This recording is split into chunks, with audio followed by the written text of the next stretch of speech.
semuanya, selamat sore, salam mahasiswa. Kembali lagi bersama saya Maria Krisdayanti Bahagia dari Program Studi Sosial Ekonomi Pertanian. Hari ini pada podcast kali ini kita akan dengan tema peran mahasiswa dalam menjiwai Sumpah Pemuda. Saya di sini tidak sendiri, saya ditemani oleh sahabat-sahabat narasumber saya. Ada Kakak Hera, Kakak Putra, dan Kakak Kelly. Bagaimana kabarnya Kakak hari ini? Baik. Oke, seperti yang kita ketahui bahwa Sumpah Pemuda ini dicetuskan pada Kongres Pemuda II pada tanggal 28 Oktober 1928, di mana peran pemuda sangat berkarar untuk bersatu dalam satu bahasa, tanah air, dan bangsa yang sama. Peristiwa Sumpah Pemuda ini juga menjadi tonggak sejarah kebangkitan rasa nasionalisme sebagai bangsa Indonesia. Nah, sebagai mahasiswa nih kakak-kakak, gimana sih peran kakak-kakak sebagai mahasiswa dalam menyemangati Sumpah Pemuda ini gitu?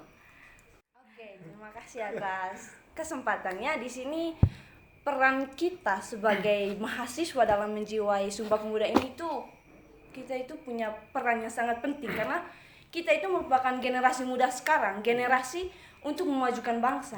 Jadi peran kita itu bagaimana kita melakukan bimbingan kecil terhadap masyarakat, seperti bagaimana kita mengikuti sosialisasi terhadap masyarakat, bagaimana kita masuk ke dalam masyarakat dan memecahkan solusi-solusi apa yang ada di dalam masyarakat. Dan selanjutnya itu sekarang itu kan pemuda itu harus menjadi pemimpin. Kita itu bisa ikut serta dalam politik, ikut serta dalam memasuki era-era politik zaman sekarang, karena seperti yang kita ketahui kan, sekarang itu pemimpin-pemimpin itu bukan dari generasi muda saja, bukan dari generasi muda, tetapi generasi yang sangat bisa dibilang generasi sudah tua lah, generasi yang sudah tua lah. Jadi itu sekarang kita itu dibutuhkan untuk menjadi seorang pemimpin. Itu saja dari saya. Mungkin ada tambahan dari Putra atau Hera. Mungkin ke Hera dulu. Dari saya, untuk peran mahasiswa dalam menjiwai semangat Sumpah Pemuda ini, saya memfokuskan pada 3 poin penting. Yang pertama itu adalah mahasiswa atau orang muda sebagai agent of change yang membawa perubahan. Kemudian mahasiswa sebagai social control. Dalam ini tugasnya dalam masyarakat. Dan kemudian mahasiswa atau orang muda itu sebagai iron stock yang menjadi penerus bangsa gitu. Yang pada poin pertama itu berkaitan dengan mahasiswa sebagai agent of change atau pembawa perubahan itu adalah bagaimana seorang mahasiswa itu mampu membawa perubahan di tengah masyarakat. Yang mana perubahan yang dimaksud di sini adalah perubahan yang ke arah positif. Dia tidak hanya menjadi seorang yang hanya ikut pada perubahan-perubahan yang ada di masyarakat, tetapi juga sebagai seorang yang mampu menciptakan perubahan yang membawa bangsa dan tanah air kepada hal-hal yang baik atau hal-hal yang positif untuk kehidupan bangsa. Nah, yang kedua itu adalah mahasiswa sebagai social control. Nah, di sini mahasiswa sebagai agent of social control itu bagaimana dia melihat keadaan dunia sekarang, atau khususnya di dalam bangsa kita sendiri, bagaimana ada banyak kebijakan-kebijakan yang kadang itu ganjil dan tidak baik untuk kehidupan bersama. Jadi bagaimana seorang mahasiswa itu dengan sifat mahasiswa itu bisa dikatakan sebagai orang yang sangat kritis. Jadi dengan pemikiran-pemikiran kritisnya, mahasiswa dituntut untuk mengontrol juga atas kebijakan-kebijakan yang dikeluarkan oleh pemerintah pada kehidupan sosial. Karena bagaimanapun kebijakan yang dikeluarkan oleh pemerintah itu harus mampu membawa semua orang pada bonum comune atau kesejahteraan bersama. Nah, yang ketiga itu mahasiswa sebagai iron stock, itu bagaimana dia menjadi penerus dari bangsa ini. Kita sudah ada sebuah peribahasa yang mengatakan bahwa pemuda itu sebagai penerus bangsa. Jadi tongkat estafet itu kepemimpinan itu ada di tangan orang muda atau mahasiswa ini. Jadi tidak ada kemungkinan bahwa mahasiswa itu bersifat pasif terhadap kehidupan sosial atau kehidupan bermasyarakat, khususnya di negara kita ini. Jadi mahasiswa sebagai penerus bangsa itu dia juga harus di dalam dirinya tanam ideologi-ideologi yang mampu membuatnya itu menjadi orang yang sudah siap untuk menjadi pemimpin di masa depan nanti. Nah, saya tambahkan satu juga, yaitu berkaitan dengan mahasiswa sebagai agent of solution. Nah, di sini agent of solution itu ketika menemukan masalah-masalah yang terjadi di masyarakat atau terjadi dalam dirinya sendiri, dalam kehidupan sosialnya, dia mampu memberikan solusi-solusi dengan cara mengambil tindakan yang mana itu akan mampu membawa perubahan kepada hal-hal yang baik. Gitu. Ya, saya rasa yang dibicarakan oleh Kak Hira itu sangat konteks ya yang terjadi pada kehidupan kita. Tapi jadi gini, karena di sini dibahas tentang dari bagi sisi, saya itu lebih membahasnya di arah yang negatifnya. Gini, kita tahu bersama bahwa Sumpah Pemuda ini terbentuk karena adanya pemikiran yang pada saat itu bisa dikatakan masih dalam proses kolonialisme, yang proses penjajahan kan saat itu. Kalau saya berpikir begini, waktu itu para pemuda itu pengen punya pemikiran itu bahwa mereka ingin bersatu, ya, berbagai suku, ras, agama itu mereka pengen bersatu untuk terbebas atau pada intinya mereka ingin lepas dari jeratan kolonialisme itu. Tapi pada makinnya berjalannya waktu, makin tahun demi tahun berjalan, kita para mahasiswa di sini itu lupa akan hal itu, di mana tidak ada lagi sikap yang sikap ingin berkumpul, yang dimana sikap untuk membahas bagaimana tentang perubahan yang terjadi pada Indonesia ke depan. Itu tidak ada perubahan sama sekali. Kita lihat saja dari apa yang dibahas oleh kedua kakak saya dari kakak Kelly, kakak Hira, di mana pemuda sekarang itu agak takut untuk melangkah ke depan, mana gitu. Apalagi di sini berbicara tentang mahasiswa atau bisa dikatakan mahasiswa atau mahasiswi. Di sini itu para mahasiswa atau mahasiswi itu sekarang memang pengen untuk masuk di situ, tapi takut untuk keluar dari zona nyamannya mereka kan. Mereka harus seperti itu. Jadi untuk apalah maksudnya mahasiswa sekarang itu harus takut gitu. Sisi negatifnya begini, mahasiswa sekarang itu berkumpul dan penjelasannya itu tidak ada selesainya, begitu saja. Kadang pergi tawuran, bisa mahasiswa sekarang itu bisa pergi tawuran kan, bisa jadi kan. Mereka bergabung dengan gangster kan sekarang, itu kan sekarang menjadi patologi sosial, itu penyakit sosial yang mahasiswa itu ikut. Jadi saya berharap bagaimana ke depannya supaya mahasiswa ini bisa berubah, itu adalah perubahan lah, agent of change lah, bisa dikatakan seperti itu yang dikatakan oleh Kak Hera. Oh ya, mungkin dari saya ada sedikit tambahan berkaitan dengan jawaban dari Putra tadi, di mana beberapa hari ini saya itu menggali informasi dari teman-teman saya berkaitan dengan bagaimana sih pemandangan mereka berkaitan dengan Sumpah Pemuda ini. Di mana pemandangannya mereka itu lebih mengarah ke jawaban dari Kak Putra tadi. Itu mereka hanya memandang Sumpah Pemuda itu hanya sebagai gelarnya saja, hanya bahwa Sumpah Pemuda, tapi mereka tidak mengimplementasikannya dalam keseharian, kehidupan sehari-harinya mereka. Mereka hanya tahu Sumpah Pemuda, bagaimana para pemuda-pemuda zaman dulu itu mengikutsertakan dalam kemerdekaan. Tetapi untuk sekarang mereka tidak ikut menyertakan diri mereka dalam kehidupan sosial, bermasyarakat, bagaimana mereka mengikuti kegiatan politik. Itu sangat-sangat kosong untuk pemuda zaman sekarang, itu mereka tidak menerapkan. Sangat disayangkan dengan hal-hal seperti itu kan. Para mahasiswa sekarang itu melihat itu sebagai hal-hal yang tidak berguna untuk kehidupannya. Cuma intinya Sumpah Pemuda saja. Itu Sumpah Pemuda saja. Diberikan tiap tahun kapan, bulan kapan, ya sudah Sumpah Pemuda saja begitu. Iya, betul sekali itu. Oh ya, saya ada tambahan sedikit lagi.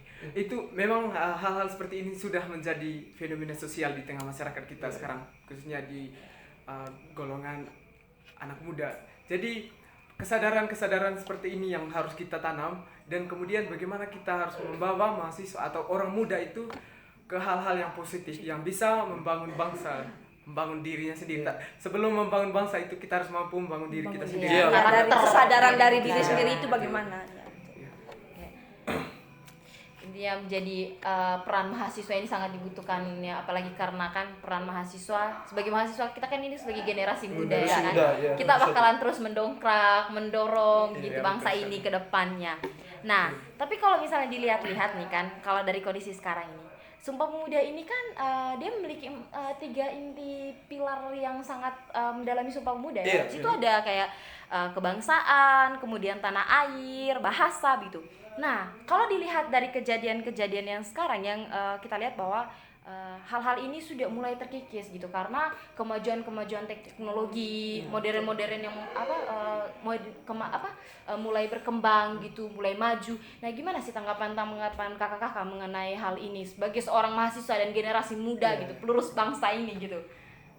Kalau dari saya itu lebih ke sekarang itu mahasiswa itu karena memang perkembangan globalisasi ya. Globalisasi sekarang. Jadi dunia internet sekarang itu merajalela, kita bisa akses dengan gampang saja. Jadi sekarang itu mudah untuk mengetahui sesuatu lah di mana belahan bumi sebelah bisa kita tahu. Tapi di sini dari yang dikatakan dari segi persatuan, habis itu dari segi bahasa, suku dan yang lain-lain dalam pembicaraan Sumpah Pemuda itu. Saya ingin mengatakan bahwa sekarang generasi muda itu lebih cenderung pada dunia-dunia yang bisa dikatakan dunia-dunia gadget lah. Mereka akses lebih gampang seperti itu. Tapi di sini kita tidak pernah mengukur atau pernah melihat bahwa dari segi-segi poin-poin Sumpah Pemuda ini punya makna tersendiri kan. Kita bisa ketahui itu bersama kan bahwa dari yang dicetuskan dari berbagai pendapat, dari berbagai apapun yang disampaikan pada saat mereka berkumpul seperti kita saat ini itu dari berbagai kepala itu menghasilkan 3 poin utama itu. Nah, sekarang kita harus melihat bahwa generasi muda sekarang itu harus melihat dari situ. Ya, misalnya sekarang bicara dari bahasa tadi yang disampaikan oleh Kakak Yanti. Sekarang kadang bahasa Indonesia sekarang itu kita tidak mengetahuinya kan kita harus mengetahui kita harus mengetahui bahwa bahasa Indonesia ini kemarin sempat digadang-gadang untuk menjadi salah satu bahasa untuk kawasan Asia kan. ASEAN kan kita harus bernama bahasa Indonesia. Kita harus banggakan itu sebagai kaum muda yang sekarang ini, kita harus bangga. Yang kedua itu dari segi persatuan. Dari bahasa sekarang kita lihat bahwa persatuan yang terjadi pada Indonesia ini di antara konflik antara kita jangan terlalu jauh antara para pemuda sekarang kan itu banyak terjadi antara percecokan, pembunuhan itu antara pemuda. Perlu kita ketahui bersama bahwa persatuan pada era sekarang ini sudah agak pudar. Tidak ada seperti dulu lagi, ada kaitannya. Tidak ada rantai atau seperti yang ada pada Pancasila kan, ada rantai gitu. Terus dari segi kebangsaan. Coba kita berpikir sekarang. Mana ada orang sekarang para pemuda atau jarang lah ya. Jarang para pemuda sekarang itu untuk misalnya 17 Agustus itu rame-rame maksudnya buat rame lukisan itu jarang kan dari segi kebangsaan, tidak ada sikap seperti itu lagi. Atau bagaimana dari Kakak Hera melihat ini semua? Ya, saya memfokuskan pada perkembangan teknologi dan pengaruh globalisasi ini. Kita memang konteksnya sekarang itu banyak fenomena-fenomena yang tunjukkan kepada kita itu banyak orang yang sudah terpengaruh oleh budaya-budaya luar kayak dari luar negeri kayak Korea yang paling sekarang itu bumi lah Korea. Aduh, bagaimana kita Betul kita anak muda zaman sekarang apalagi ini di zaman digitalisasi sekarang itu orang muda itu seperti dimanjakan oleh teknologi. Kenapa saya mengatakan begitu? Kebanyakan orang muda sekarang itu untuk menghadapi hal-hal yang sulit, mereka cenderung berpikir instan. Jadi hal-hal yang sulit itu cenderung ditinggalkan dan hal-hal yang mudah lah yang mereka ambil itu. Jadi menurut saya itu pada saat sekarang itu para pemuda itu tidak zamannya lagi untuk bersikap pasif terhadap hal-hal seperti ini, masalah-masalah seperti ini. Tapi bagaimana mereka berperan aktif untuk membawa perubahan di tengah masalah-masalah yang dihadapi oleh pemuda ini sekarang. Betul. Dari saya sendiri itu masih berkaitan dengan teknologi untuk zaman sekarang itu kita itu kan generasi muda, generasi yang cepat mengelola informasi, generasi yang ya bisa dibilang lah kita itu tongkaknya kebangsaan sekarang, bangsa sekarang. Jadi untuk berkaitan dengan teknologi itu jangan sampai kita ini sebagai generasi muda itu dikuasai teknologi, tapi kita yang menguasai teknologi. Bagaimana kita mengelola teknologi tersebut untuk menjadi sesuatu yang positif dalam kehidupan sehari-hari para pemuda-pemuda sekarang ini dengan cara ya seperti yang kita lakukan itu penjualan online yang kita lakukan itu bagaimana kita mengelolanya menjadi lebih baik itu agar kita bisa menggunakan teknologi menggunakan gitu. teknologi itu Iya. dengan lebih smart lagi, dengan lebih baik lagi. Iya, seperti Ya, itu. seperti itulah. Tapi kalau dari saya tadi, dari 3 poin utama yang disampaikan tuh ya, saya sangat bisa katakan bahwa 3 poin dasar dalam Sumpah Pemuda ini sekarang bisa katakan sudah memudar ya. Sekarang sudah memudar sekali. Bisa dikatakan para pemuda sekarang itu tidak bisa menghayati. Coba deh kalau kita punya waktu mahasiswa sekarang, saya tantang, maksudnya saya tantang sekarang itu, coba kita buat suatu perubahan lah pada suatu apa, misalnya di nikah itu kita tanya setiap mahasiswa kuesioner gitu, tahu tidak tanggal kelahiran Pancasila dari segi kebangsaan. Kita buat seperti itu.